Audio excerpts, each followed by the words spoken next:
ఒక మంచి కార్యక్రమానికి నన్ను విచ్చేసినందుకు, ఎందుకంటే ఒక మహానుభావుడు, యుగ పురుషుడు, ఆంధ్రుల ఆరాధ్య జయము నందమూరి తారక రామారావు గారికి గురించి నేను ఇవాళ నాకు తెలిసింది, అది కూడా మా నాన్నగారి ద్వారా తెలుసుకున్న ఈయన అంటే అట్లూరి పుండరీకాక్షి గారు. సో వారికి ఉన్న అనుబంధం గురించి అడిగారు. వారి అనుబంధం బంధుత్వంతో మొదలైంది, అది స్నేహం, ఆ చెలిమి అలా కంటిన్యూ అయిందండి. మా నాయనమ్మ గారు అట్లూరి వెంకట సుబ్బమ్మ గారు, తర్వాత చంద్రమ్మ గారు, రామారావు గారు మదర్ పెద్దమ్మ గారు, అలాగే వెంకటరామమ్మ గారు, ఆ సిస్టర్స్తో వారికి రిలేషన్స్ కజిన్స్ లాగా అది అక్కడి నుంచి మొదలైందండి బంధుత్వం అనేది. అది అలా అలా కంటిన్యూ అవుతూ వస్తుంది. అలా మొదలైన దీంట్లో మా తాతగారు వాళ్ళు గుడివాడ దగ్గర చోటపల్లి, ఆయన కాలం చేసిన తర్వాత మా ఫాదరు మా బాబాయ్ అలా వస్తే విజయవాడలో కాపురం ఉంటూ చేస్తుండేవారు. రామారావు గారి బంధుత్వం అవి వారు రావటం వెళ్ళటం ఇవన్నీ జరుగుతూ ఉండేవి. తర్వాత విజయవాడ వారు కూడా ఫ్యామిలీ షిఫ్ట్ అవ్వటం, అలాగూ చాలా సన్నిహితంగా ఉండటం, చెలిమిగా. మా ఫాదర్కి కొంచెం నాటకాలు అవి అంటే చాలా ఆసక్తి ఇది ఉండేది. మా నాన్నగారి మేనమామ గారిది ధనలక్ష్మి రైస్ మిల్ ఉండేది విజయవాడలో. అందులో ఆ రైస్ మిల్లో వర్క్ చేస్తుండేవారు మా ఫాదరు.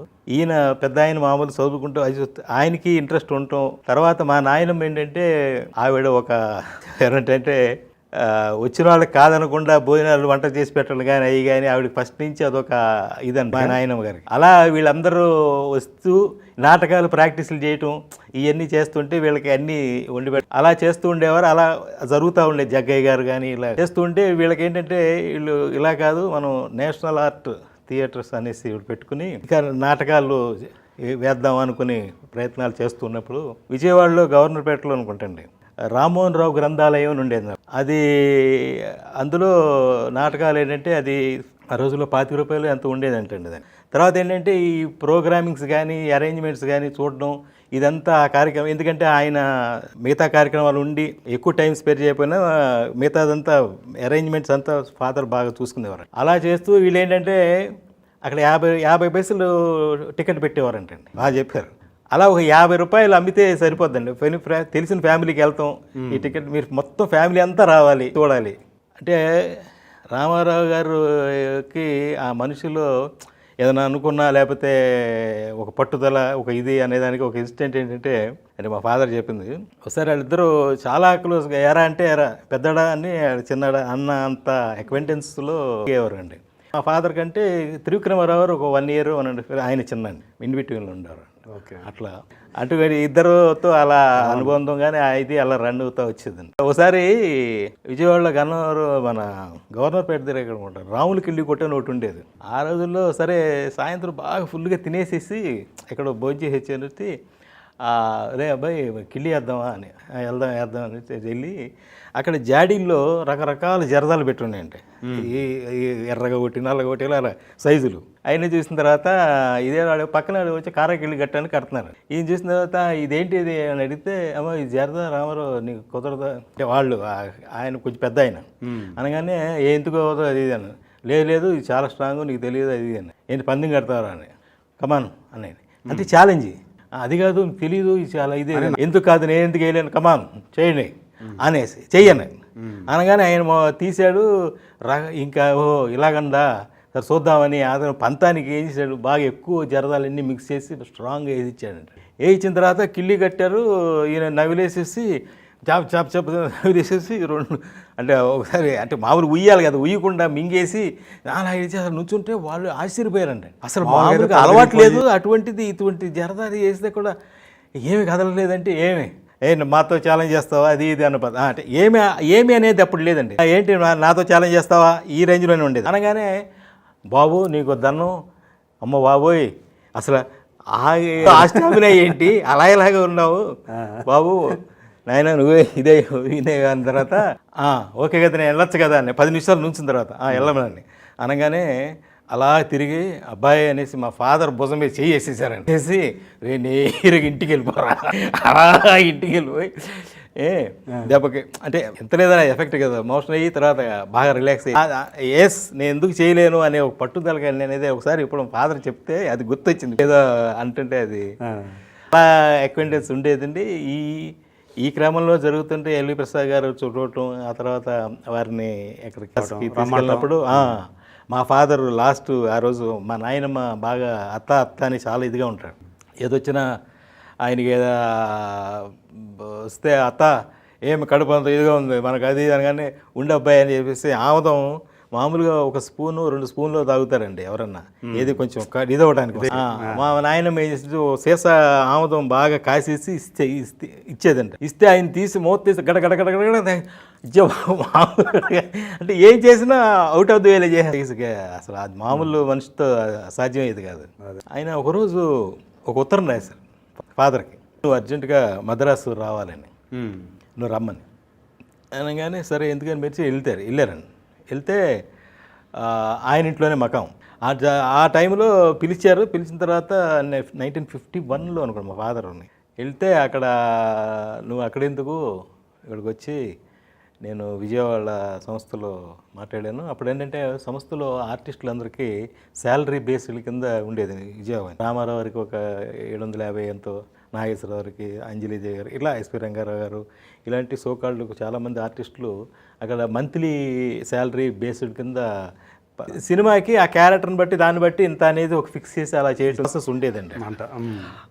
దీంట్లో ఫాదర్ను కూడా ఒక ఆర్టిస్ట్ కింద ఉండేవారు. నెలకి అప్పుడు 100 రూపీస్ 150 తెలియదు అదే అనేవారు. అలా శాలరీ ఉంటూ అందరూ చక్రపాణి గారు కానీ అందరూ మంచి ఆర్టిస్టు బాగా చేస్తున్నారు, బాగుంది అంటే రిహార్సల్స్ అన్నీ చూస్తున్నప్పుడు కానీ అవి కానీ అని చేస్తుంటే అనేవారు. కానీ వేషాలు అయితే వచ్చాయి కదండి. ఇదేంటిది ఈయనకి అర్థం కాల.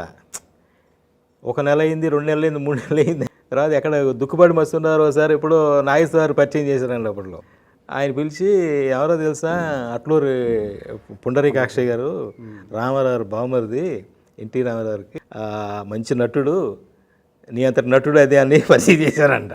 అప్పుడు అది చెప్పారా, అందరూ బాగానే ఉందంటున్నారు, ఎవరు వేషాలు ఇది అవ్వట్లేదు, మనం ఆయన ఇంట్లోనే ఉంటాం మకాం ఫాదర్. ఇలా జరుగుతూ ఉంది ప్రాసెస్. ఇంకా ఒక రోజు చూసి ఒక 5 నెలలు 6 నెలలు అయిన తర్వాత, బావా ఇది నాకు వర్కౌట్ అవ్వట్లేదు, ఎందుకు నేను ఇక్కడ ఉండటం నాకు ఇది అవ్వలేదు, నేను వెళ్ళిపోతాను నేను అది అనగానే, నువ్వు ఎక్కడికి వెళ్తాను కూడదు, నువ్వు ఉండి చెప్తాను, మనం బ్యాన్ స్టార్ట్ చేస్తాం, నువ్వు చూసుకోవాలి అది అని నేను తమ్ముడిని కూడా పిలిపిస్తాను. యాక్చువల్గా ఏంటంటే మా ఫాదర్కి ఆయన మీద ఉన్న ఒక గ్రేట్ ఒక ఇదేంటంటే, తనని లెటర్ రాసి పిలిపించి తన ఇంట్లో పెట్టుకుని ఫస్ట్ యాక్చువల్గా. తర్వాత వచ్చారు త్రికరమారావు వస్తున్నారు వెళ్తున్నారు అయ్యి బంధుత్వం అట్లాగే ఉంది, కానీ అక్కడ సెటిల్ అవ్వటం ఉంటా అనేది కొంచెం ఫాదర్ని ఫస్ట్ తీసుకొచ్చి తన ఇంట్లో పెట్టుకుని, అప్పుడు ఈయన అది చూడండి అన్నీ ఎలా వస్తాయంటే, ఈయనకి ఆల్రెడీ అక్కడ ఒక నాటక సంస్థలో ఒక యాక్టివ్ పార్ట్లో అందరినీ ప్రోగ్రామ్స్ అరేంజ్ చేయడం, చూడడం, సినిమాకి చూడండి ఇవన్నీ ఒక అవుటర్లో ఆలోచిస్తే రామారావు గారు ఎంత అవుటర్లో ఎంత బ్రాడ్ థింకింగ్లో ఉంటాడు ఆయన అనే దానికి నేను చెప్తున్నాను. నాకు అనిపించింది ఓహో, అంటే ఈయన మనకి ఆ రోజుల్లో సినిమా తీయడం అంటే చాలా కష్టం అండి. ఏ విషయమైనా సరే సంప్రదించడం కానీ ఇంకోటి కానీ ఇట్స్ గ్రేట్ అండి. అంత బాగా ముగ్గురు ఒకలాగా ఉండేవారు. అంటే కుడి భుజం ఎడభుజం లాగా రామారావు గారికి అంటే ఏమాత్రం సందేహం లేదంటే అది నేను ఎగ్జాక్ట్గా చెప్తున్నానని కూడా అనుకోవద్దు. అంత తలలో 4 లాగా అంటే ఒక డ్రైవర్ రాలేదనుకుంటే ఆ రోజు మా ఫాదర్ డ్రైవింగ్ చేసుకెళ్ళిపోతారు, పోతే ఏ ప్రొడక్షన్ ఏదో అవ్వలేదు, ఏ పనులు జరగండి, ఈయన వెళ్ళిపోయి చేసేస్తారు. అలాగే ఒక స్క్రిప్ట్ రైటర్ దగ్గర కూర్చోవడం, స్క్రిప్ట్ రాయించుకుంటాం, లేకపోతే అలాగే మ్యూజిక్ డైరెక్టర్తో మ్యూజిక్ సిట్టింగ్స్లో త్రివిక్రమరావు బాగా ఇంట్రెస్ట్ ఆయన ఇలా అంటే ప్రతిదీ. ఇప్పుడు స్క్రిప్ట్ ఉందనుకోండి, రామారావుని ఇలాగనగానే ఆయన మొత్తం ఆల్ క్యారెక్టర్స్ మొత్తం చదివేస్తాడు. ఇది ఆయన ఆయన సినిమాలు కానీ ఆయన దర్శకత్వం వహించే సినిమాలకు కానీ ఆల్మోస్ట్ మా ఫాదర్ పనిచేసే సినిమాలు అన్నిటికీ ఆయన ఎలా చెప్తాడు, 2వ క్యారెక్టర్ ఈయన చెప్పేస్తాడు. ఆయన వితౌట్ ఫైల్ వితౌట్ ఇది అని ఈ క్రమం జరుగుతూ ఉంటే ఒకసారి ఒక ఇన్సిడెంట్ చెప్పాలి. అయిన తర్వాత అంటే పేరు చెప్పకూడదు, ఆర్టిస్టులు అనుకోండి, ఒక ఆయన పాపం మంచి ఆర్టిస్ట్ ఆయన, ఓ పెద్ద డైలాగ్ ఉంది, అది చెప్తానికి వచ్చేసరికి ఆయన కంగారు పడుతున్నాడు, ఇది అవుతున్నాడు. ఆయన చూసేసరికి ఇదైతే జయసింహదా అది అనుకుంటే తెలీదు, ఆ క్యారెక్టర్ ఏదో చేస్తుంటే ఏమిది ఎక్కడ పుండయాస ఎక్కడ పిలవండి రే పుండయాక్షన్ పిలవండి అది ఈయన ఎక్కడో ప్రొడక్షన్ అయితే ఏంటన్నా ఏంటి వాడు డైలాగ్ చెప్పడం అతను ఇదైపోతున్నాడు, ఎంత టైం వేస్ట్ అయిపోతుంది. ఆ రోజుల్లో ఏంటంటే ఫిలిం అండి, ఎక్స్ట్రా అయినా కూడా ఫిలిం వేస్ట్ అయిపోయి నువ్వు వెళ్ళు గెటప్ వేసుకురా వెళ్ళు నాకు టైం అయిపోతుంది. ఈయన ఒక 2 నిమిషాలు టైం ఏమున్నాయి పక్క తీసుకెళ్ళి బాగా చెప్పావు కదా ఇక్కడ, ఎందుకంటే ఈయన ప్రాక్టీస్ చేసి పంపిస్తుంటాడు అందరినీ. నాకు అన్నీ బాగానే వస్తున్నాయి కరెక్ట్గా ఆయన చూడగానే ఎట్టుకో ఇదైపోతుంది దెబ్బ అయిపోతుంది ఇలాగనే వలేవాడు ఆయన అలా 2 సార్లు వేసాయి. ఇంకో క్యారెక్టర్ ఇంకో చోట ఎక్కడో సందర్భాలు జరిగితే మళ్ళీ వచ్చి నువ్వు గెటప్ వేసుకురా అని చెప్పి ఈయన 2-3 చూసి బావా ఇదే నీకు లాస్ట్ అండ్ ఫైనల్, ఇంకెప్పుడు నన్ను వాడు రాలేదు వీడు చేయలేదు నన్ను వేషం ఏమంటున్నాను నేను దాని మీద వదిలేశాను. నా ఆర్టిస్ట్ అనేది పక్కన వెళ్ళిపోయింది. అందులో ఒక పాట కూడా పాడారండి, బస్తీకి పోయేటి ఓ పల్లెటూరి వాడ పదిలంగా తిరిగి రావో ఈయన మంచి ఆ సినిమాలో బ్యాక్గ్రౌండ్ సాంగ్ అదే తాతినేని ప్రకాష్ గారి తోడు దొంగల్లో కూడా యాక్ట్ చేశారు. అందులో కూడా కొన్ని పద్యాలు పాడారండి. అంటే సింగర్ కూడా మా ఫాదర్. అంటే ఆల్ని వీళ్ళకి ఒకటని కాదు, ప్రొడక్షన్ నిర్మాణ సంచాలకుడు అని వేసేవారు కూడా, అలా అని చేసేవారు, అలా చేస్తుండేవారు. బట్ ఒకటేంటంటే ఏదన్నా ఒక క్యారెక్టర్లో డైలాగ్ ఏదైనా విషయం వచ్చిందనుకోండి గబుక్కుని ఈయనకి ఫీల్ అయితే వెళ్ళిపోయి లేదు ఆ డైలాగ్ బాగాలేదు అలా కాదు ఇది ఇలా చెప్తే బాగుండేది అని డైరెక్ట్గా చెప్పేసేవారు మా ఫాదర్ ఆయనకి. ఎందుకంటే ఆ ఎక్విడెన్స్ అంటే ఇదేదో పెద్ద గొప్ప అని నేను చెప్పట్లే, ఆయనకి ఇండస్ట్రీలో నన్ను అడిగితే ఇది బాగాలేదు ఇది బాగాలేదు ఇలా చెప్తే బాగుండు నిన్ను అది కరెక్ట్గా లేదు అని ఒక త్రివిక్రమరావు మా ఫాదర్ అండి, అంతే. ఇంకా మిగతా వాళ్ళు ఏంటంటే పాపం అంటే ధైర్యం చేసేవారు కాదు, బట్ వాళ్ళకు ఉన్నా కూడా వద్దులే పెద్ద ఆయన చెప్తే మళ్ళీ ఆయన ఇదవుతారో ఏమవుతారు. బట్ ఆయన ఎంతటి స్వీట్ హార్ట్ అంటే ఆయన ఎవరన్నా ఏదైనా చెప్తే ఓహో అని ఇమీడియట్ కరెక్ట్ చేసుకుంటాడు. కాకపోతే చెప్పడానికి ధైర్యం చేయాలంటే ఆయన్ని ఆ విగ్రహాన్ని చూసి కొంచెం భయపడుతుండేవారండి.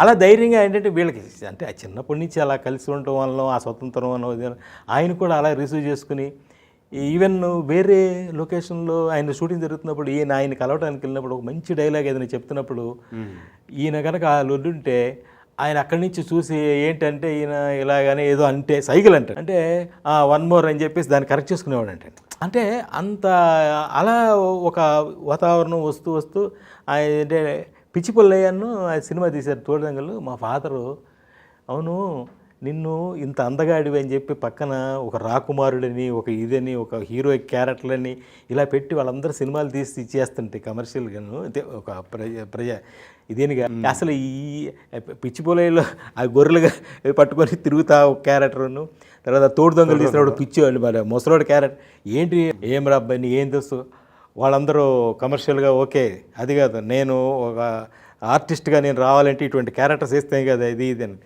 అవి వేసినప్పుడు వేద్దు కానీ ఇది అంటే కాదు అంటే లేదు అప్పటికి ఆ 2 సినిమాలు కొంచెం ఏంటంటే లేదు కమర్షియల్గా సినిమా తీయాలి అంటే అప్పుడు ఏంటంటే ఇలా కాదండి కమర్షియల్ అవుట్లుక్లోని వెళ్దాం సినిమాకి, ఎందుకంటే మనం పక్కన పార్ట్నర్స్ కూడా ఉన్నారు కదా, మనం ఇట్లా చేయొచ్చు కరెక్ట్ కాదు, మనం ఒక సక్సెస్ఫుల్ సినిమా చేయాలని ఒక పట్టుదల ఓకే చేయండి జానపద సినిమా ఏం చేద్దాం అది ఇది అనుకుని కూర్చుని ఆ జయసింహ కథ అంటూ అది మంచి అది కూడా అంటే ఎస్వి రంగారావు గారు అంతకుముందు అంటే అప్పుడు మంచి ఫామ్లో ఉన్న అంజలిదేవి కాంతారావు గారు అందరినీ పెట్టి కొంచెం కమర్షియల్ అవుట్లుక్లు పెట్టి బ్రహ్మాండంగా చేస్తే ఆ సినిమా సక్సెస్ అయిన తర్వాత ఆ పార్ట్నర్స్ అందరికీ పిలిచి ఇగో మీరు అది ఇదేయారని చెప్పి వాళ్ళందరికీ కూడా సెటిల్ చేశారండి.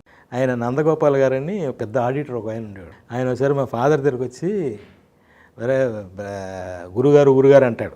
ఆయన అంటే ఏం గురుగారు ఏంటంటే ఏంటి ఇది ఎంతకాలం మీరు చేసుకుంటూ వస్తారు బాగానే ఉంది, మీరంటూ ఒక ఇది వెళ్ళాలి కదా అది ఇది అలాంటి వదిలేసేసి మీరు ఇలాగైతే ఎట్లాగా అది ఒక దారి ఉండాలి కదా అన్న పత్తులు ఆయన చెప్తుంటే దీంతో ఒకసారి రామారావుతో ఏంటంటే నేను ఇట్లా నేస్తున్నాను అని ఆయనకి చాలా ఫీల్ అయ్యి హర్ట్ అయిపోయి అంటే హర్ట్ అంటే వాళ్ళ మామూలుగా అన్ని యాక్టివిటీస్ చూసేవారు కదా ఆయన చాలా ఫీల్ అయ్యారని చక్రపాణి గారితో కూడా చెప్పారు.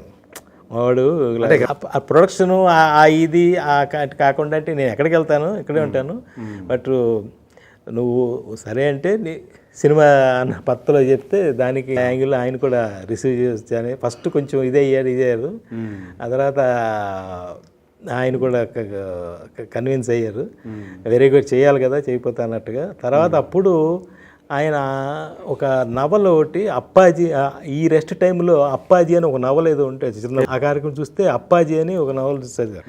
అది చదివినప్పుడు ఈయన చాలా ఇన్స్పైర్ అయిపోయాం ఫాదర్. చాలా బాగుంది ఇది, ఇది హిస్టారికల్, ఆ తిమ్మరస్వామి తీస్తే బాగుంటుంది అది అని ఈయన మనసులో ఉంది. ఆ దానికి తోడు ఈయన నందగోపాల్ గారు అని ఆయన ఆడిటర్, చాలా పెద్ద పెద్ద ఆడిటర్, ఆయన మంచిది.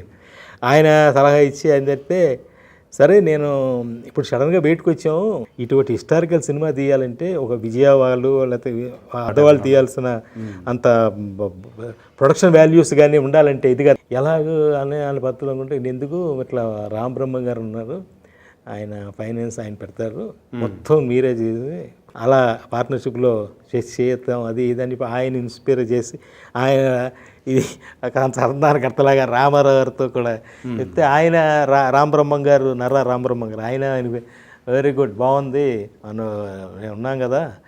ఆ విషయంలో ఇట్స్ గ్రేట్ పర్సనాలిటీ. ఏంటంటే రామారావు గారు వెనకుండి నడిపించడంలో కానీ నేనున్నాను, కమాన్ గో అహెడ్ ఏం అన్న ధీమాగా ఉండే మన భరోసా, ఆ దీని మీద స్టార్ట్ చేస్తే అప్పుడు కొంచెం అంటే మొత్తం కంప్లీట్ ఫాదరే హ్యాండిలింగ్ అంత కంప్లీట్. ఆయన అప్పుడు జస్ట్ మన ఒక ఫైనాన్షియల్ బ్యాకప్ లాగా ఆయన ఉండేవారు. ఓకే, అలా చేసి స్టార్ట్ అయిందండి. ఆయన ఒప్పుకోవడం ఆ క్యారెక్టర్ ఏంటంటే, ఆయన అంత ఫ్లరిషింగ్ వెళ్తుంటే శ్రీకృష్ణుడు అదే కృష్ణదేవ టైటిల్ వచ్చి మహామంత్రి తిమ్మరసని. ఆయన అనుకుంటా ఈయన షూటింగ్ వెళ్ళబోయింది, అతను ట్రైన్ ఎక్కుతానికి వెళ్తానుకుంటే వచ్చి కారు దిగి వచ్చి నాన్నకి అదే రామారావుకి అదే నమస్కారం పాదాభివందనం చేసి వెళ్తే ఆయన అలా ఆశీర్వదించి అలా అసలు భలే ఉండేవాడండి, మంచి అందగాడు, బాగుండేవాడు. ఆయన చూసి అదే ఆయన మనసులో ఉండిపోయింది, పంపించారు. వెళ్ళిన తర్వాత అక్కడికి వెళ్ళిన తర్వాత మసూచి అనేది ఉంది కదా, అదేదో చాలా తీవ్రంగా రావటం, ఆ తర్వాత ఫేస్ అంతా ఇదైపోయి దానికి ట్రీట్మెంట్ అప్పుడు సరిగా లేదండి. దీంతో ఇది చనిపోయాడు ఆయన, బాగా ఫేస్ అంతా కూడా పాడైపోయి చాలా ఇదైపోయిందంట. అయితే తర్వాత ఈయన షూటింగ్లో ఉంటే వేరే సినిమా ఇరుగు పొరుగు ఏదో జరిగింది కదా, అప్పుడు టైం జరిగింది. తర్వాత ఇది ఎందుకు చెప్పొచ్చానంటే, అది అయిపోయిన తర్వాత ఈ మహామంత్రి తిమ్మర్స్లో అయితే అది అయిపోయిన తర్వాత తిమ్మర్స్లో షూటింగ్ చేస్తున్నప్పుడు పర్టికులర్ ఇన్సిడెంట్ ఇందులో వచ్చిందండి. ఏది, ఆయన రియల్గా జరిగినప్పుడు ఆయన వెళ్ళి నేను ఆశీర్వదించి పంపించేటప్పుడు నా రూపం వాళ్ళ మైండ్లో ఉండిపోయింది, ఇప్పుడు నేను చూడలేనని చెప్పి చూడలేదు ఆయన బాడీని వెళ్ళినా కూడా. ఇందాక మీకు చెప్పిన దాంట్లో ఒక మంచి ఇది చెప్పాలనిపించింది నాకు, గబుక్కుని గుర్తొచ్చింది. ఇప్పుడు ఈయన రామారావు ఆర్టిస్ట్గా కొంచెం పేరు వచ్చి అంతా అయిన తర్వాత ఆల్మోస్ట్ ఫస్ట్ టైం అనుకుంటా అండి విజయవాడ వస్తున్నారు. వచ్చేసిన తర్వాత వచ్చి తిరిగి వెళ్ళినప్పుడు అనుకుంటా ఒకసారి ఒక ఇన్సిడెంట్ చెప్పారు మా ఫాదరు, అది గుర్తొచ్చింది ఇప్పుడే మాట్లాడుతుంటే. అయితే మా ఫాదరు మా బాబాయ్ ఉండేవారండి బలరాం గారని, ఆయన్ని కూడా పిలిపించి ఆయన్ని ఎన్ఏడి అని ఇక్కడ రాయలసీమలో డిస్ట్రిబ్యూషన్ ఆఫీస్ ఓపెన్ చేస్తే అక్కడికి పంపించారన్నమాట బలరామకృష్ణ గారు. ఆయన రాయలసీమలో రిప్రజెంటేటివ్గా స్టార్ట్ చేసి, అప్పుడు ఏంటంటే సినిమాలు ఎలాగుండేదంటే డిస్ట్రిబ్యూటర్స్ ఎక్కువ దీంట్లో ఉండేది, ప్లస్ ఇవాళలాగా ఆన్ ది స్పాట్ బిజినెస్లు అయిపోవటాలు, టేబుల్ లాసు, ఈ టైప్ ఆఫ్ ఉండేవి కాదు. అప్పుడేంటి డిస్ట్రిబ్యూషన్ అవ్వడంతో ఏమైందంటే ఇది ఆ కలెక్షన్స్ చూసుకోవడం, రిప్రజెంటేటివ్ ఎంత కలెక్షన్ వచ్చింది రోజు ఫోన్లు చేసి ఎంత వచ్చిందా, ఆ థియేటర్లో ఎంత, ఈ థియేటర్లో అపోజిషన్ వాళ్ళ కలెక్షన్స్ ఏంటి, ఇవన్నీ అనమాట ప్రాసెస్ అండి. అట్లా ఉండి తర్వాత ఆయన డిస్ట్రిబ్యూటర్ అవ్వటం బలరాం ఇచ్చింది. సరే, ఇది మా బాబాయ్ త్రికుమారావు మా ఫాదర్ వీళ్ళందరూ కలిసి విజయవాడ వెళ్తే అక్కడ ఈయనకి ఇన్వైట్ చేయడం అనమాట. టిఫిన్కి ఒక ముగ్గురిని పిలిచారండి, నలుగురు పిలిచారండి. వాళ్ళందరికీ వెళ్ళి టిఫిన్ చేస్తాం. మధ్యాహ్నం లంచ్కి నలుగురు పిలిచారంటండి. ఏది భువనాలకి. ఆయన friends relations first time artist అయ్యి వచ్చాడు, రావాలి అది ఇది అని టైట్లో ఉన్నాడు. ఒకసారి అందరూ రౌండ్ చుట్టూ వేసి చేస్తున్నారు. పత్తులు వెళ్ళి ప్రోగ్రామ్ పెట్టుకున్నారు. వెళితే ఒక ఇంటికి వెళ్ళగానే ముగ్గురు ఇంట్లో టిఫిన్లు చేశారు పొద్దున్నే. అంటే రామారావుతో చాలా భోజనం విషయంలో అండి, ఆయన తింటారు, పక్కన ఉన్న వాళ్ళని ఆయన దగ్గరుండి వడ్డించటం కానీ, లేకపోతే వాళ్ళని అంటే సంతృప్తిగా తినేలాగా బాగా ఏమండి తినండి ఇంకో ముక్క తినండి అది ఇది అనే లెవెల్లో కొంచెం ఇదిగా ఆ తిండి ప్రియుడు ప్లస్ పక్కన వాళ్ళు కూడా అలా పెడతారు. అలా చేస్తుంటే పక్కన అయిపోయి ఇంకొక ఈవినింగ్ స్నాక్స్ 2-3 అయిపోయింది. ఇక లాస్ట్ ఇంకొక ఇంటికి వచ్చి వెళ్ళబోతుంటే ఏంటంటే ఇంక ఇక్కడ ఖాళీ లేదంట. అలాగా నా ఇంటికి మైసూరు పాకు చేస్తున్నారంట. గుమ్మలు ఆడిపోతుందంట. ఈయనకేమో రే అబ్బాయి పొట్ట చూస్తే ఖాళీ లేదు, ఇక్కడ రామారావు పొట్ట చూస్తే ఖాళీ లేదు, గుమ్మలాడిపోతుందిరా ఇది నేతి మైసూరు పాకు ఏదో బజ్జీలు ఏది చేశారండి. అందులో బజ్జీలు కూడా మంచి ఇష్టం ఆయనకి. మీరు ఏమనుకోవద్దు, ఇక మాకు ఒక్క ఇంచు ఒక డ్రాప్ వాటర్ కూడా ఖాళీ లేదు, ఏవో ప్యాకెట్ ఇచ్చాను మేము ట్రైన్లో తింటామని చెప్పి తీసుకొచ్చి తర్వాత ట్రైన్లో తిన్నారని అయిన తర్వాత అంటే అవతల మనల్ని ఎవరైతే ఆహ్వానించారో చేశారో వాళ్ళ గౌరవార్థం వాళ్ళని సాటిస్ఫై చేయడం కోసం నిరాశపరచకుండా ఆ రోజంతా ఆయన చేసింది. ఆఫ్టర్ దట్ చెన్నై దిగంగానే అరే అబ్బాయి మనల్ని ఎవరు గుర్తుపట్టరు, రామారావు అనుకోరు, ఎవరో అనుకుంటారు, ఇక నుంచి బంద్ అని ఓన్లీ లిక్విడ్స్ అండి 1 వీక్ అంటండి. మనిషిలో నిజంగా ఎలా ఆలోచిస్తారో ఎంత గ్రేట్ పర్సన్ అంటే ఆరోగ్యం ఒకటి చూసుకోవాలి ప్లస్ అవతల వాళ్ళని సాటిస్ఫై చేసి మనల్ని ఎంత ఇదిగా అనే ఒక ఇట్స్ ఎ గ్రేట్ పర్సన్ అండి. ఇంకొక ఇన్సిడెంట్ ఒకటి, మా ఫాదరు మామూలుగా చాలా క్లోజ్గా ఉంటే ఎరా అది ఇది అని మా ఫాదర్ని ఎరా అని పిలుస్తాడు, అబ్బాయి అని పిలుస్తాడు, ఇలా జరుగుతూ ఉంటుంది. అలాగే ఈయన కూడా మా ఫాదరు అప్పుడు పెద్దడా లేకపోతే ఈ రేంజ్లోనే అలా జరుగుతూ ఉంది. ఒక పర్టికులర్ పొజిషన్ వచ్చిన తర్వాత ఆయన సినిమాలు స్టార్ట్ అయ్యి ఆ టైంలోనే ఒక 2 అయిన తర్వాత అక్కడి నుంచి ఆయన ఒకరోజు కొంచెం ఒక పంద అంటే అప్పటి వరకు ఉండే పందా వేరు, అక్కడి నుంచి మారిన పందా వేరు. ఆయన మాటలో కానీ తీరులో కానీ దీంట్లో కానీ అనేది తమ్ముడు గారు ఎక్కడున్నారు అనే మొదలెట్టారు తిరుకునవరాలు అనగానే అప్పుడు దాకా చిన్నాడా ఆడేడి అన్న అట్లా ఉండేదని అలాంటిది. అలాగే పిల్లలనైనా సరే వారు ఎక్కడున్నారు, జయకృష్ణ గారు ఎక్కడున్నారు, ఈ రేంజ్లో ఇదేంటి ఇలాగ అంటున్నాడు. సరే ఓ రోజు మా ఫాదరును ఆయన ఇద్దరు ఒంటరిగానే ఉన్నారంట, ఏదో చెప్తున్నారు మాట్లాడుతూ ఉంటే అయితే మరి రేపు పొద్దున మీరు వెళ్ళి ఏం చేసుకొస్తున్నారు అది ఇది అని చెప్పేసాను. కానీ ఈయన ఏమి నన్ను కాదన్నట్టుగా ఇలా ఏదో రాసుకుంటూ ఉన్నారంట. మిమ్మల్నేనండి అన్నాడంట. అటు చూస్తే ఎవరు లేరు, నిన్నేరా అబ్బాయి అన్నాడు. ఇది జీవితంలో నేను బతుకున్నంత వరకు నన్ను యారా అని పిలిచేవాడు ఒక్కడే ఉంటాడు, అది నువ్వే ఉంటావు బావా. ఎప్పుడు నువ్వు ఎవరినన్నా ఏమండని పిలు ఏదన్నా చేయి, కానీ నన్ను పిలిచేది యారా అని పిలు, అబ్బాయి అని పిలు, ఏదన్నా చేయి, అంతే గారు వీరొద్దు అని ఇది నాకు ఉండాలి. నాకు నన్ను యారా అని పిలిచే వ్యక్తి అయితే నన్ను యారా అబ్బాయి అని పిలిచే వ్యక్తి నువ్వే ఉంటావు, అది నేను కోల్పోలేనని చెప్పి. అది కాదు అబ్బాయి పెద్దవాళ్ళు అవుతున్నారు కదా అది ఇది అంటే మనం ఎందుకు గౌరవం అవతల వాళ్ళకి మనం ఇచ్చినప్పుడు మనకి రెస్పెక్ట్ కానీ ఇది కానీ ఇది అవుతుంది కదా అన్న పద్ధతులు ఏంటంటే ఎస్ వాట్ ఎవర్ మీరు అనుకునేది మీ పద్ధతి నాకు ఓకే నేను అనుకునే, బట్ నా విషయంలో మటుకు అప్పుడే నాకు ఆప్యాయత లేకపోతే నాకు నా దగ్గర అన్న ఫీలింగ్ నాకు ఉంటుంది. అట్లా అప్పటి నుంచి ఆయన కూడా ఎప్పుడైనా సరే అబ్బాయి అంటారు లేకపోతే అబ్బాయి ఎరా అని ఇట్లా ఈవెన్ పిల్లల్ని ఇక్కడ బాలకృష్ణ గారు ఎక్కడ ఉన్నారు లేకపోతే హరికృష్ణ గారు ఏం చేస్తున్నారు వారు అంటే ఆ respect even not only this అండి, యాక్చువల్గా అంటే మన కాస్ట్యూమ్స్ అని కానీ మేకప్ అని కానీ వీళ్ళు కానీ వాళ్ళను కూడా ఏమండి ఏం చేస్తున్నారు, మీరు ఎంతవరకు వచ్చింది, మీరు చెప్పాము కదా మీరు ఎందుకు చేయలేదు అనే ట్రెండ్ పందా అనేది ఆ స్టైల్ ఆఫ్ ఇది అక్కడి నుంచి మారిపోయింది. నేను మామయ్యని పిలిచేవాడిని నేను మామూలుగా, ఆయన నన్ను మామ అది పిలుస్తాడు.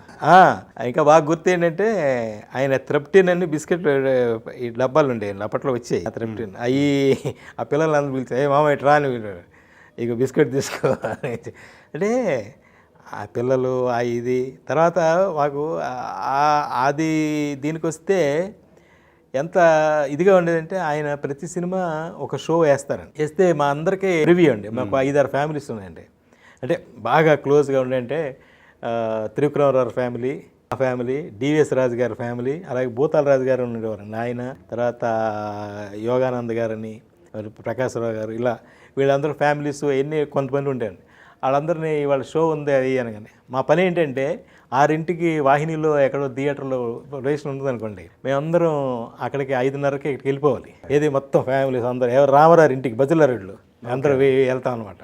వెళ్తే ఆయన పేకాడు కారు ఉండేది, అలాగే ఇంకా కార్లు ఉండేవి వరుస అనమాట. ఆయన డ్రైవ్ చేసేవారు, చాలా ఫాస్ట్గా డ్రైవ్ చేస్తాడు ఆయన. అబ్బో పడవలాగుంటే ఆయన మంచి ఇంట్రెస్ట్. అయితే ఆయన ఏం చేసేవారు, ఆ గట్టు ఉండేది 2-3-4 మెట్లు ఉండేది, అక్కడ నుంచునేవారు ఆయన, రమ్మనేవాడు. అంటే ఇప్పుడు అందరూ వచ్చేసారుగా మా ఫ్యామిలీ వాళ్ళ ఫ్యామిలీ అందరు ఫ్యామిలీ వచ్చేవారు. ఆయన ఏం చేసేవాడు, ఇగో పిల్లలందరూ మీరు ఆ కారు లేకండి, ఏం చెప్పాలి ఆయన, ఇగో మీరందరూ ఆ కారు లేకండి, అల్లుడు వచ్చారు మీరందరూ ఆ కారు లేకండి, ఈయన చెప్తారనమాట. ఆయనకి అదొక ఆనందం. అయితే కార్లు రండి స్టార్ట్ అయ్యానే ఆయన కారు అలా ముందు వెళ్తుంది, వెనకాల కానువై వెళ్తే చాలు అందరూ అయిపోవటం. ఏది వరుస పెట్టి 7-8 కార్లు వెళ్ళాలి, వెళ్ళి ఆ థియేటర్కి వెళ్ళిపోతాం. వెళ్ళిన తర్వాత డోర్లు దిగి అందరు దిగిన తర్వాత లోపలికి వెళ్ళాం, ఆయన అక్కడ నుంచుంటారు, మీరు అక్కడ కూర్చోండి, మీరు ఇక్కడ కూర్చోండి, వర్షం పిల్లలు మీరు ఇక్కడ కూర్చోండి అని. ఆయన కొంచెం అంటే ఒక 2-3 రోజుల ముందు అంటే ఫ్రంట్లోనే కూర్చునేవారు. ఆయన కూర్చుని ఇది చేసేవారు, అందరూ వచ్చేసారా, అందరూ వేసారు, తలుపులు వేసేయండి, లాక్ స్టార్ట్ అని సార్. అంటే అది ఎంజాయ్, అంటే ఆయన అది ఫీల్ అయ్యమాట. అది అంతే ఏంటంటే ఏదో వచ్చాము పిలిచేశారు కూర్చున్నారు చేశారు అని కాకుండా అన్నిట్లో అదొకటి. మీరు అడిగారు కదా ఇన్సిడెంట్స్ ఏంటంటే మాకు ఎన్ని చీపు కొడుతులు వచ్చిన తర్వాత ఎలాగుంది సినిమా అని అడుగుతారు అనమాట. అడిగితే ఎలాగుంది అలాగుందండి. సినిమాలు అంటే దాదాపు ఒక థియేటర్ బుక్ చేసుకుంటే వీళ్ళు ఎంతమంది వస్తారో 50 మంది ఉంటారు అనుకోండి, ఆ థియేటర్ పెడితే అక్కడికి ఆ ప్రొసీజర్. ఆ తర్వాత ఇప్పుడు బాలయ్య తను కూడా ఇలాగే చేసేవాడు. అలాగే అమ్మో భలే ఫాలో అవుతాడు బాలయ్య అసలు. నాన్న సార్ ఎప్పుడు ఇక ఆయన ఏమంటారే ఎన్టీఆర్ వైఫై ఆయనకి ఉంటుంది బాలయ్యకి. ప్రతిదీ తను మాటలు కానీ ఇంకోటి కానీ, బట్ ఊరికనే చెప్పడమే కాకుండా దాన్ని ఫాలో చేయడం, ఇట్స్ ఎ గ్రేట్ థింగ్. ఎరాని ఆ మనిషి యొక్క దీన్ని తను కంటిన్యూ చేసుకుని చేస్తున్నాడు, గ్రేట్. ఎందుకంటే అది అదృష్టం ప్లస్ తన కృషి. ఎంత కష్టపడతాడంటే అంత కష్టపడతాడు బాలయ్య. అదే కీపప్ చేసుకుని వచ్చారు. చాలా సన్నిహితం. వీళ్ళు సినిమాల వరకు మామూలుగా అది కంటిన్యూ చేసుకుని అవటం. ఆ తర్వాత తిమ్మర్స్ అయిపోయిన తర్వాత శ్రీకృష్ణ అవతారం అప్పుడు సినిమా చేయాలి, నెక్స్ట్ ఏం చేయాలి అది ఇది అనుకుంటే ఓ పని నువ్వు మనం రాయబారం పద్యాలు ఉంటాయి కదా, తిరుపతి వెంకటకలు రాసింది ఆ పద్యం, అది ఎక్కడ దొరుకుతాయి అది అని. నాకేం తెలీదు, నువ్వు ఆ పద్యాలు పట్టరా సినిమా తీసేద్దాం రాయబారం అంటే. ఏంట్రా రాయబారం పద్యాలు అంటున్నాడు, తీసేద్దాం అంటున్నాడు, ఏంట్రా అని చెప్పి ఇంటికి వస్తే సూరిబాబు గారని స్టేజ్ ఆర్టిస్ట్ ఒక ఆయన. ఒక విషయం చెప్పాలంటే మేము విజయరాఘచార్య రోడ్లోని మెడ్రాస్లో అక్కడ రిపబ్లిక్ గార్డెన్స్ అని ఒక వింగ్ ఉండే. తాతినేని ప్రకాశ్రావు గారు అందులో నుంచి అక్కడ కొన్నాళ్ళు కాపురం ఉండి వచ్చారు. ఆ తర్వాత అనుమోలు వెంకట సుబ్బారావు గారు అని పిఏపి సుబ్బారావు అంటారు, నాయస్ గారు వియంకుడు, ఏవి సుబ్బారావు ఆయన అందులో ఉండి వచ్చారు. తర్వాత ఆర్టిస్ట్ సావిత్రి మన ఈవిడ రాజశ్రీ అందులో ఉండి వచ్చింది, కనకం అనే ఆర్టిస్ట్ ఉండేవారు. దాని తర్వాత చిరంజీవి గారును, తర్వాత హరిప్రసాద్ను, సుధాకర్ గారు, ఈ ముగ్గురు అక్కడే ఉండేవారండి అందులో కొన్ని రోజులు. అలాగే మంచి చాలా ఫేమస్ ఇది అనమాట. అప్పుడు మా ఫాదర్ అక్కడ ఉండేవారు.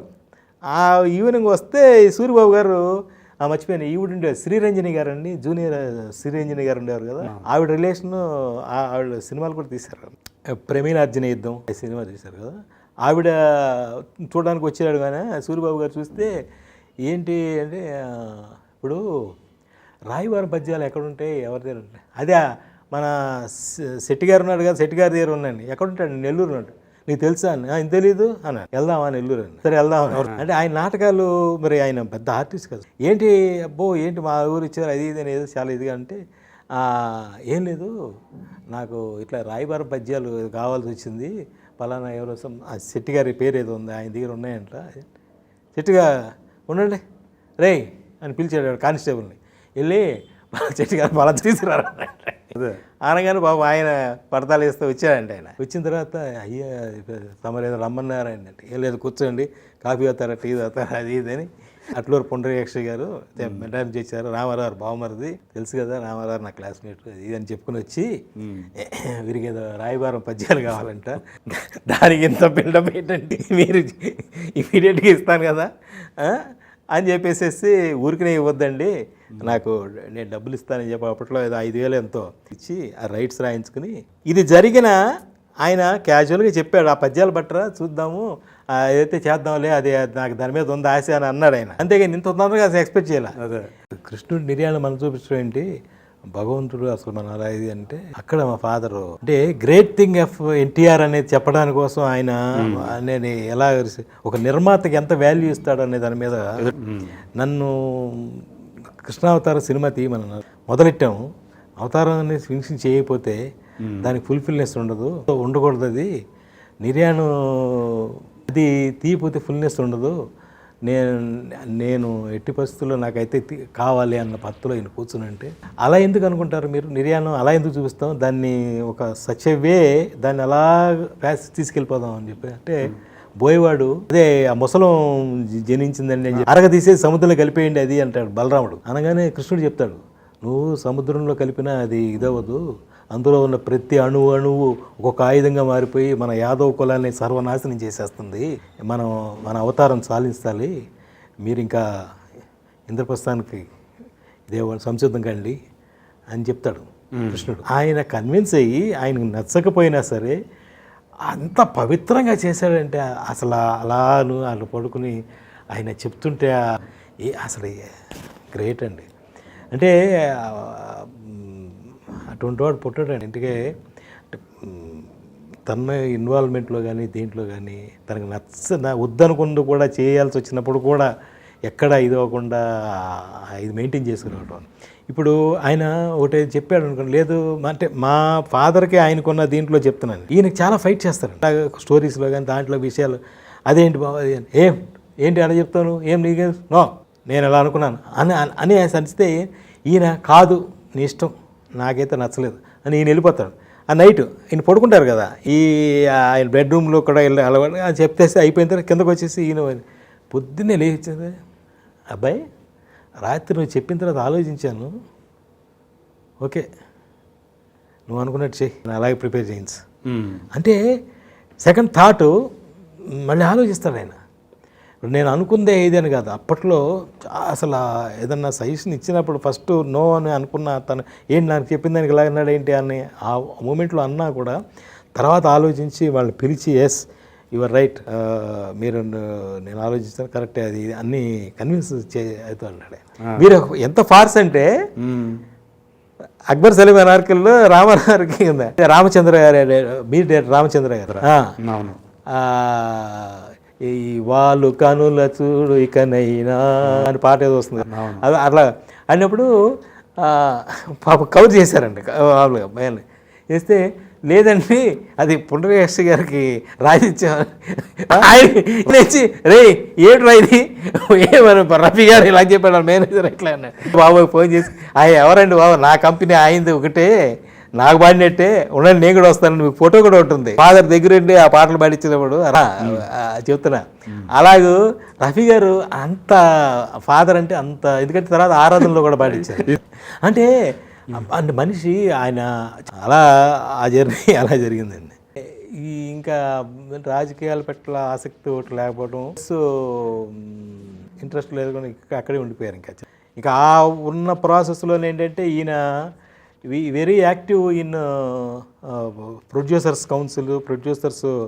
ఇంకొక ఇన్సిడెంట్ ఒకటి మంచిది, ఇదే ప్రాసెస్ జరుగుతూ ఉంటే ఆయన విశ్వామిత్ర క్యారెక్టర్ వేసిన తర్వాత డబ్బింగ్ చెప్తున్నారు వాహిని ఏవిఎంలో అనుకుంటా. చెప్తుంటే నేను వెళ్ళాను అప్పుడు మా ఫాదర్తో వెళ్తే ఆయన డబ్బింగ్ చెప్తుంటే ఏం వశిష్ట ఏమిరా అది ఇది అనుకుంటా, నీరా అది ఇది అనుకుంటా, అలా సంబోధన అలాగ వెళ్ళిపోతుంది. డబ్బింగ్ అయిపోయింది. 9 బయటకు వస్తారు. అక్కడ మేము మిక్సర్ దగ్గర నేను కూడా ఉన్నాను, మా ఫాదర్ కూడా ఉన్నారు. ఆయన డబ్బింగ్ చెప్పి బయటకు వచ్చారు. ఏమబ్బాయి ఏంటి అలా ఉంది అని అంటున్నారు. ఏంటి అని చూసావు కదా డబ్బింగ్, అదే రీలేదు అక్కడ విశ్వామిత్రులా లేదు రామారావు కనిపిస్తున్నాడు ఎన్టీఆర్ అన్న. ఏం ఏమన్నా ఏంటిది విశ్వామిత్రుడు ఏరా వశిష్ట ఏమి రా నీది అది ఇలాంటిరా వెళ్ళిపోతుంది అనే దట్ ఈస్ మై కన్సెప్షన్ అన్నట్టుగా ఏదో అనేసి నాకు నచ్చలేదు. ఇతను నెక్స్ట్ దీనికి వెళ్ళబోతున్నాడు విశ్వామిత్రుడు అవ్వాల్సిన ఇలాగ స్ట్రెచరు కొంచెం కొడుతుందండి. ఓకే ఇంకేంటి అనేసి మార్నింగు హైదరాబాద్ వస్తున్నాడు చెన్నై నుంచి 8 o'clock ఏవో 7 o'clock ఫ్లైట్ అనుకుంటా. వస్తాను రేపు పొద్దున కలుస్తానులే అన్న. ఈయన బయటికి వచ్చారు, ఆయన వచ్చేసారు. గబగబా జయకృష్ణ వచ్చేసారండి రామారావు పెద్ద అబ్బాయి వచ్చి మాయా బా భలే చెప్పారు మాయా, మాకు ఎలా చెప్పాలో తెలియట్లేదు మాయా, చెప్తుంటే లోపల ఉంది మాయా, కొంచెం ఇది ఓవర్ వెళ్తున్నట్టుందా ఏంటి అని మాకు అనిపిస్తుంది మాయా, బా భలే చెప్పారు మాయా అది ఇది అనేసాను. అయిపోయిన తర్వాత పొద్దున్నే ఫాదరు 6:30కి ఇప్పుడు ఆయన ఇంటికి వెళ్ళారు. దీంట్లో ఉన్నారు మోస రూట్లో, అంటే బదులా రోడ్డు కాదు మోపరేస్ రూట్లో ఇల్లు కొట్టుకున్నారు. అక్కడే వెళ్ళగానే గవ్వ జయకృష్ణ వచ్చి మాయా బా మీరు ఏం చెప్పారు కానీ మొత్తం మర్చారు మాయా అనేసాను. ఏంటన్నాను అనగానే ఈ లోపల ఆయన వచ్చారని వెళ్ళానా నువ్వు రా బాయ్ చెప్పావు, నువ్వు ఎందుకు చెప్పావు, మొత్తం మార్చేసాను. ఎలా మార్చేశాడండి? ఇంటికి వచ్చి ఆయన నిద్ర పట్టక ఫోన్ చేసి 4:30కి 5 గంటలకు ఇంజనీర్ రమ్మని ఏదో సంథింగ్ చెప్పారంట. ఆ ఏదేదైతే ఇలాంటివి ఉన్నాయో ఎక్కడెక్కడెక్కడ ఉన్నాయో ఆ బిట్స్ అన్నీ ఏమయ్యా ఏమి నీ ఇది అన్నట్టుగా మళ్ళీ మొత్తం మార్చేసేసి టోన్ డౌన్ అంతా మార్చేసి నువ్వు చెప్పావు కదా మార్చేసి అని చెప్పాను. అంటే బాబాయ్ అసలు ఆ టైం ఎక్కడ ఉంది? మళ్ళీ వచ్చి అవి చెప్పేసి అది ఫినిష్ చేసి ఇంటికి వచ్చి రైట్. ఇలాంటి దాంట్లో మీకు ఇందాక చెప్పిన దాంట్లో ఒక విషయం వచ్చిపోయిందంటే ఆయనకి పట్టుదల మనిషిలో ఏంటంటే శ్రీకృష్ణ అవతారంలో దర్బార్ సెట్లో వాళ్ళు జెండాపై కపిరాజు పడిన తర్వాత వాళ్ళందరూ హాహా నవ్వుతారు. ఏంటి సంతోషము సంధి చేయిరే పదువురు అదే దాని తర్వాత అదేది పదువురు యుగమును ఛేదించునాడేని అని చెప్పి ఇది పట్టుకుని ఫ్లూట్ పట్టుకుని తొడ మీద కొట్టుకుంటాడు. నిన్ను అలా చేస్తారని దుర్యోధనుడికి వార్నింగ్ ఇస్తాడు. అయిపోయింది, ఆ పద్యం షూటింగ్ అయిపోయిందండి. అయిపోయిన తర్వాత మేకప్ రూమ్లోకి వెళ్ళిపోయారు. దర్బార్ అంటే లాంగ్ షాట్ ఉంటుంది కదా, ఫుల్ ప్యానల్ మొత్తం ఉంటారు, అందరూ ఉంటారు, లైటింగ్ ఆ రోజుల్లో మరి స్టూడియోలో ఫుల్ లైటింగ్స్ ఉంటాయి కదా, అందరు పైన ఎక్కుంటారు, ఆర్టిస్టులు అందరూ కూర్చుంటారు. అయిపోయిన తర్వాత ఈయన రూమ్కి వెళ్తారు. అదే ఏంటంటే ప్రతిసారి ఆయన ఇలాంటి గెటప్ వేసినప్పుడు ఏ గెటప్ వేస్తే ఆయన దిష్టి తీస్తారు ఫాదర్. ఎందుకంటే ఆ భగవంతుడు ఇది అన్న ఫీలింగ్లో అది మళ్ళీ ఇది అవ్వకూడదు అన్నట్టే.